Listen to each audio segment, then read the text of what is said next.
আজকে লাউয়ের খোসা দিয়ে ভাজি করব। তো লাউয়ের খোসাটা আমি আগে থেকে কেটে রাখছিলাম ফ্রিজে, লাউটা খেয়ে নিয়েছি আর খোসাগুলো রেখে দিয়েছিলাম।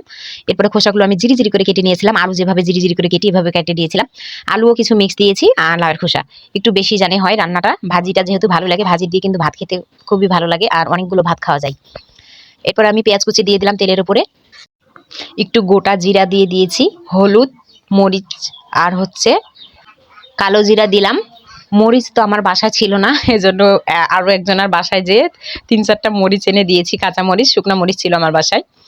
এরপরে যাই হোক ভাজিটা চড়িয়ে দিয়েছি তেলের উপরে আমি দিয়েছি। এখন হালকাভাবে কষতে কষতে থাকবো, হালকা একটু করে পানি দিয়েছি আর কষে নিচ্ছি। এভাবে সিদ্ধ হয়ে যাবে ভাজিটা। একটু সিদ্ধ হতে সময় লাগে, কারণ খোসা যেহেতু খোসাটা একটু শক্ত হয়, তো এই জন্য সিদ্ধ হতে একটু সময় লাগে। কোনো সমস্যা নেই। আস্তে আস্তে দেখেন হয়ে যাচ্ছে, লাল লাল হয়ে গেছে খোসাটা, আলুগুলোও লাল লাল হয়ে গেছে। আমার ভাজিটা কমপ্লিট। এখন গরম গরম ভাতের সাথে খেয়ে নেব।